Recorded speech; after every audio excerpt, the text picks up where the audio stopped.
പണ്ട് പണ്ട് ഒരു രാജ്യത്ത് അനിരുദ്ധൻ എന്നു പേരുള്ള ഒരു ധനികൻ ജീവിച്ചിരുന്നു. ചെമ്പ് പാത്രങ്ങളുടെ വ്യാപാരമായിരുന്നു അനിരുദ്ധന്. എന്നാൽ അതാകട്ടെ വളരെ മോശം അവസ്ഥയിലായിരുന്നു പോയിക്കൊണ്ടിരുന്നത്. ഏതാനും ദിവസങ്ങൾക്കുള്ളിൽ തന്നെ തൻ്റെ കച്ചവടമെല്ലാം നഷ്ടപ്പെട്ട് അദ്ദേഹം വലിയൊരു കടക്കാരനായി മാറി.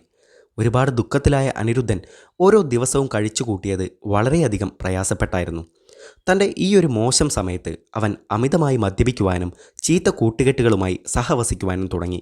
ഇതൊന്നും സഹിക്കാൻ വയ്യാതെ അനിരുദ്ധൻ്റെ ഭാര്യ തൻ്റെ ഏക മകനെയും എടുത്തുകൊണ്ട് വീട് വിട്ടുപോയി. അനിരുദ്ധൻ്റെ ജീവിതം അതോടെ ഇരുട്ടിൽ മുങ്ങിത്തുടങ്ങി. മാനസിക വിഷമം താങ്ങാനാവാതെ അവൻ ഒരു ദിവസം ആത്മഹത്യ ചെയ്യുവാൻ തീരുമാനിച്ചു. ഒരു ദിവസം സായാഹ്നത്തിൽ അവൻ വീട് വിട്ട് അടുത്തുള്ള ഒരു മലമുകളിലേക്ക് നടന്നു കയറി. അവിടെ ഒരു നദി ഒഴുകുന്നുണ്ടായിരുന്നു. മലമുകളിൽ നിന്ന് നദിയിലേക്ക് ചാടി തൻ്റെ ജീവിതം അവസാനിപ്പിക്കുവാനാണ് അവൻ ഉദ്ദേശിച്ചത്. തൻ്റെ പഴയ ഓർമ്മകളെയെല്ലാം ഓർത്തുകൊണ്ട് അവൻ കരഞ്ഞുകൊണ്ട് ആ നദിയുടെ അരികിലേക്ക് നടന്നു. ആ സമയത്തായിരുന്നു മഹാത്മാ ശ്രീബുദ്ധൻ ഗ്രാമത്തിൽ നിന്ന് ആശ്രമത്തിലേക്ക് മടങ്ങുന്നത്. ആ മലമുകളിലെ വനപാതയിലൂടെ നിരവധി ശിഷ്യർ അദ്ദേഹത്തോടൊപ്പം ഉണ്ടായിരുന്നു. പെട്ടെന്ന് ആരോ കരയുന്ന ആ ശബ്ദം കേട്ടപ്പോൾ അദ്ദേഹം ഒന്ന് നിന്നു. സായാഹ്നത്തിൻ്റെ മങ്ങലിൽ മലയുടെ അരികിൽ നിന്ന് ഒരു മനുഷ്യൻ കരയുന്നത് അദ്ദേഹം കണ്ടു. ബുദ്ധൻ തൻ്റെ ശിഷ്യന്മാരോടൊപ്പം ആ മനുഷ്യൻ്റെ അടുത്തേക്കൂടി അവനെ തടഞ്ഞു നിർത്തി. "നീ എവിടെ പോകുന്നു?" ബുദ്ധൻ ചോദിച്ചു. അനിരുദ്ധൻ മറുപടി പറഞ്ഞു, "എനിക്കിനി ജീവിക്കാൻ ആഗ്രഹമില്ല. എൻ്റെ ജീവിതം എനിക്ക് മതിയായി. ഇപ്പോൾ എനിക്ക് എൻ്റെ ജീവൻ എടുക്കുകയല്ലാതെ മറ്റൊരു മാർഗവുമില്ല." ഇത് കേട്ടതും ബുദ്ധൻ ശാന്തമായി പ്രതികരിച്ചു. "ശരി, നീ അത് ചെയ്യുന്നതിന് മുമ്പ് എൻ്റെ ഈ 2 ലളിതമായ ചോദ്യങ്ങൾക്ക് ഉത്തരം തരുമോ?" "താങ്കൾക്ക് എന്താണ് അറിയേണ്ടത്?" അനിരുദ്ധൻ ചോദിച്ചു. "എന്തുകൊണ്ടാണ് നീ ജീവിതം അവസാനിപ്പിക്കുവാൻ ആഗ്രഹിക്കുന്നത്?" അനിരുദ്ധൻ്റെ മുഖത്ത് കണ്ണുനീർ ഒഴുകി. അവൻ പറഞ്ഞു, "എൻ്റെ ജീവിതത്തിൽ ഒരു നിമിഷം പോലും ഞാൻ സന്തോഷം അനുഭവിച്ചിട്ടില്ല. എൻ്റെ എല്ലാ കച്ചവടവും തകർന്നു. ഞാനിപ്പോൾ വലിയ കടബാധ്യതയിലാണ്. എൻ്റെ ഭാര്യയും മകനും എന്നെ ഉപേക്ഷിച്ചു. എൻ്റെ ജീവിതം ഇരുട്ടിൽ മുങ്ങിയിരിക്കുന്നു. ഈ ദുരിതം ഇനിയും ഞാൻ എന്തിനു സഹിക്കണം?" ശ്രീബുദ്ധൻ ഒരിക്കൽ കൂടി ചോദിച്ചു.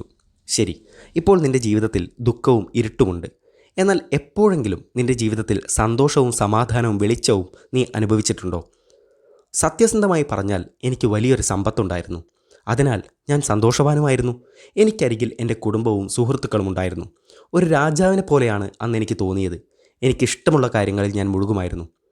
ഇതെല്ലാം കേട്ടതും ബുദ്ധൻ പ്രതികരിച്ചു. "സുഹൃത്തെ, ജീവിതത്തിലെ സന്തോഷത്തിൻ്റെ യഥാർത്ഥ അനുഭൂതി നീ മനസ്സിലാക്കിയിട്ടില്ല. ലോകത്തിലെ പരമമായ സന്തോഷം ഞാൻ നിനക്ക് നൽകാം. ഒരിക്കൽ കൂടി നീ മുമ്പത്തേക്കാൾ പല മടങ്ങ് സമ്പത്തുണ്ടാക്കും." മഹാത്മാ ബുദ്ധൻ്റെ ഈ വാക്കുകളിൽ പ്രതീക്ഷയുടെ തിളക്കം അനിരുദ്ധൻ കണ്ടെത്തി. അവൻ ബുദ്ധനോട് ചോദിച്ചു, "എന്നാൽ ലോകത്തിലെ ഏറ്റവും വലിയ സന്തോഷം എനിക്ക് എങ്ങനെ നേടാനാകും?" ബുദ്ധൻ പറഞ്ഞു, "ഇപ്പോൾ നീ വീട്ടിലേക്ക് മടങ്ങുക. നാളെ രാവിലെ ആശ്രമത്തിലേക്ക് വരൂ. ആത്യന്തികമായ സന്തോഷം എന്താണെന്ന് ഞാൻ നിനക്ക് വെളിപ്പെടുത്താം." അപ്പോൾ അനിരുദ്ധൻ കരച്ചിൽ നിർത്തി വീട്ടിലേക്ക് മടങ്ങി. ബുദ്ധൻ ശിഷ്യന്മാരുമായി ആശ്രമത്തിലേക്കും. പിറ്റേന്ന് രാവിലെ അനിരുദ്ധൻ ബുദ്ധൻ്റെ ആശ്രമത്തിലേക്ക് ചെന്നു. ഒരു വലിയ മരത്തിൻ്റെ ചുവട്ടിൽ ബുദ്ധൻ ഇരിക്കുന്നത് അദ്ദേഹം കണ്ടു. ബുദ്ധൻ്റെ മുമ്പിൽ 4 ശിഷ്യന്മാരുമുണ്ടായിരുന്നു. നടുവിലെ ഇരിപ്പിടം കാലിയായിരുന്നു. ബുദ്ധൻ പറഞ്ഞു, "അനിരുദ്ധ, നീ നടുവിലിരിക്കുക." ബുദ്ധനെ വണങ്ങിക്കൊണ്ട് അനിരുദ്ധൻ നടുവിലെ ആ ഇരിപ്പിടത്തിലിരുന്നു. ബുദ്ധൻ പറഞ്ഞു, "ഞാൻ ആദ്യം എൻ്റെ പ്രിയപ്പെട്ട 4 ശിഷ്യന്മാരെ നിനക്ക് പരിചയപ്പെടുത്താം. നിൻ്റെ കിഴക്കുഭാഗത്തായിരിക്കുന്നത് സിദ്ധാർത്ഥനാണ്. ചെറുപ്പത്തിൽ ഒരു യോദ്ധാവായി യുദ്ധത്തിനിറങ്ങിയ അവന് 2 കാലുകളും ഒരു കൈയും നഷ്ടപ്പെട്ടു. സിദ്ധാർത്ഥന് 2 കാലും ഒരു കൈയുമില്ല, ഒരു കൈ മാത്രമേ അദ്ദേഹത്തിനുള്ളൂ എന്ന് അനിരുദ്ധൻ ശ്രദ്ധിച്ചു. ബുദ്ധൻ ചോദിച്ചു, "അനിരുദ്ധ, നീ സത്യം പറയുമോ? സിദ്ധാർത്ഥനേക്കാൾ ശാരീരികമായി നീ സന്തോഷവാനാണോ, അതോ അവനേക്കാൾ ബുദ്ധിമുട്ടിലാണോ?" "ശ്രീബുദ്ധ, ഞാൻ സിദ്ധാർത്ഥനേക്കാൾ 100 ഇരട്ടി ശാരീരികമായി സന്തോഷവാനാണ്." "ശരി, ഇപ്പോൾ നിൻ്റെ പടിഞ്ഞാറിരിക്കുന്ന ആളുടെ പേര് ധനഞ്ജയനാണ്. മാതാപിതാക്കളും 2 കുട്ടികളും ഭാര്യയും ഭേദമാക്കുവാൻ കഴിയാത്ത ഒരു രോഗം ബാധിച്ച് തൻ്റെ കൺമുമ്പിൽ പിടഞ്ഞു മരിക്കുന്നത് അവൻ കണ്ടു. അവൻ്റെ കുടുംബത്തിൽ ധനഞ്ജയൻ പൂർണ്ണമായും തനിച്ചാണ്. അനിരുദ്ധ, നിൻ്റെ ജീവിതം അദ്ദേഹത്തെക്കാൾ എത്രത്തോളം മികച്ചതാണ്?" അനിരുദ്ധൻ അല്പനേരം മിണ്ടാതിരുന്നു. എന്നിട്ട് പറഞ്ഞു, "എൻ്റെ അച്ഛനും അമ്മയും ഭാര്യയും മകനും ഇപ്പോഴും ജീവിച്ചിരിപ്പുണ്ട്. എൻ്റെ പ്രവൃത്തിയിലും പെരുമാറ്റത്തിലും അതൃപ്തി ഉള്ളതുകൊണ്ടായിരിക്കാം അവർ എന്നെ ഉപേക്ഷിച്ചത്. പക്ഷേ ഇപ്പോഴും എന്നെ സ്നേഹിക്കുകയും ബഹുമാനിക്കുകയും ചെയ്യുന്നുണ്ടെന്ന് എനിക്ക് ഉറപ്പുണ്ട്. ധനഞ്ജയൻ്റെ ഈ ഏകാന്തതയേക്കാൾ 1000 മടങ്ങ് മികച്ചവനാണ് ഞാൻ." ഇത് കേട്ടതും ബുദ്ധൻ മൃദുവായി പുഞ്ചിരിച്ചുകൊണ്ട് പറഞ്ഞു, "ഇപ്പോൾ നിൻ്റെ വടക്കിരിക്കുന്നത് ഉജ്ജ്വലനാണ്. അദ്ദേഹം നിന്നേക്കാൾ 10 മടങ്ങ് മികച്ച ഒരു വ്യാപാരിയായിരുന്നു. എന്നാൽ തൻ്റെ മധ്യവയസ്സിലുള്ള അത്യാഗ്രഹവും കാമവും കാരണം തൻ്റെ സമ്പത്തെല്ലാം അദ്ദേഹത്തിന് നഷ്ടപ്പെട്ടു. ഒടുവിൽ തെരുവിൽ യാചിച്ച് കുറച്ചുകാലം പട്ടിണി കിടക്കേണ്ടി വന്നു. ഇപ്പോൾ ഏതാണ്ട് പ്രായമായതിനാൽ തെറ്റുകൾ തിരുത്തി വ്യാപാരം പുനർനിർമ്മിക്കുവാൻ അദ്ദേഹത്തിന് കഴിയില്ല. അനിരുദ്ധ, നീ ഉജ്ജ്വലനേക്കാൾ മോശമായ അവസ്ഥയിലാണോ?" അനിരുദ്ധൻ വീണ്ടും തലകുനിച്ചു കുറച്ചു നേരം മിണ്ടാതിരുന്നു. എന്നിട്ട് പതിയെ പറഞ്ഞു, "ഇനിയും ഉദാഹരണങ്ങൾ പറഞ്ഞ് എന്നെ നാണം കെടുത്തരുത്. എൻ്റെ ചിന്താഗതി തെറ്റാണെന്ന് എനിക്ക് മനസ്സിലായി. എന്നെ തന്നെ തിരുത്തുവാനും വ്യാപാരത്തിൽ എന്നെ തന്നെ പുനഃസ്ഥാപിക്കുവാനും എനിക്കിനിയും ധാരാളം സമയമുണ്ട്. ഇത് കേട്ടതും 4 ശിഷ്യന്മാരും ബുദ്ധനും പതുക്കെ ചിരിച്ചു. ബുദ്ധൻ പറഞ്ഞു, അനിരുദ്ധ, ഈ 4 പേരോടും സുഖമാണോ എന്ന് ചോദിച്ചാൽ ഇവർ ഒരേ ഉത്തരമായിരിക്കും നിനക്ക് നൽകുക. ഞാൻ മുൻപത്തേക്കാൾ വളരെ സന്തോഷവാനാണ് എന്ന്. അനിരുദ്ധ, പകലിനു ശേഷം രാത്രി വരുന്നത് പോലെ രാത്രി കഴിഞ്ഞ് പകലും വരും. ഈ മാറ്റം ലോകത്തിൻ്റെ ശാശ്വത സത്യമാണ്. പർവ്വതങ്ങളിൽ നിന്ന് പഠിക്കുക. അവൻ സൂര്യനെയും കാറ്റിനെയും സഹിച്ച് വസന്തത്തിൻ്റെയും മഴയുടെയും മൃദുലമായ രാത്രി ആസ്വദിക്കുന്നു.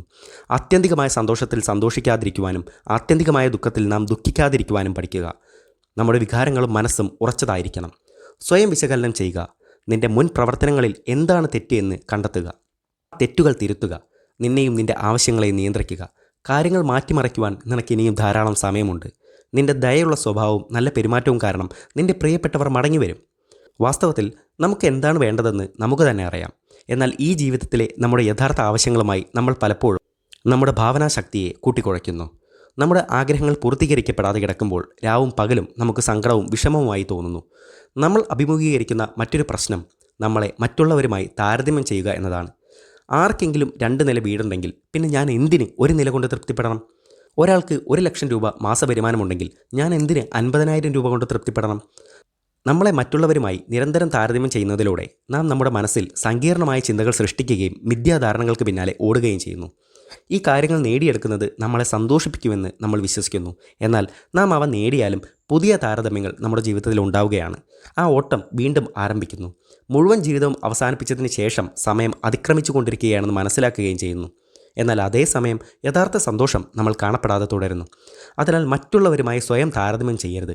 നിങ്ങൾക്ക് താരതമ്യം ചെയ്യേണ്ടതുണ്ടെങ്കിൽ സമാനമായ വെല്ലുവിളികൾ നേരിടുന്നവരുമായി നിങ്ങൾ താരതമ്യം ചെയ്യുക. ഇതുവഴി നിങ്ങളുടെ പ്രശ്നം തൽക്ഷണം പരിഹരിക്കുവാനും കഴിയും. സന്തോഷം നമുക്ക് പുറത്തോ ഉള്ളിലോ അല്ല, അത് നമ്മുടെ ചിന്തകളിലൂടെ നാം സൃഷ്ടിക്കുന്ന ഒന്നാണ്. നിങ്ങൾ അനുഭവിക്കുന്ന സന്തോഷത്തിൻ്റെ തോത് നിങ്ങളുടെ ചിന്തയുടെ കൃത്യതയെ ആശ്രയിച്ചിരിക്കും. നോക്കൂ, ചിലർക്ക് മരങ്ങളുടെ ചുവട്ടിൽ രാത്രി സമാധാനമായി ഉറങ്ങാൻ കഴിയും. മറ്റുള്ളവർക്കാകട്ടെ കൊട്ടാരത്തിലെ സ്വർണ്ണമെത്തയിലിരുന്നാലും സന്തോഷം കണ്ടെത്തുവാനാവില്ല.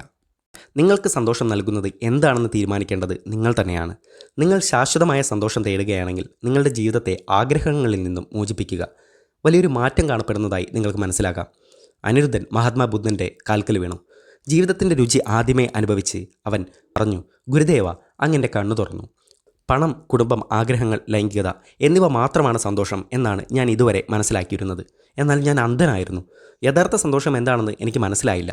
ജീവിതത്തിൻ്റെ ഉദ്ദേശം എന്താണെന്ന് ഇന്ന് താങ്കൾ എനിക്ക് എളുപ്പത്തിൽ വിശദീകരിച്ചു തന്നു. ഗുരുദേവ, എന്നെ അങ്ങയുടെ ശിഷ്യനാക്കിയാലും ഇന്നു മുതൽ ഞാനൊരു പുതിയ ജീവിതം കെട്ടിപ്പടുക്കും, ഒരു പുതിയ ജീവിതം നയിക്കും, എന്നേക്കും സന്തോഷവാനമായിരിക്കും.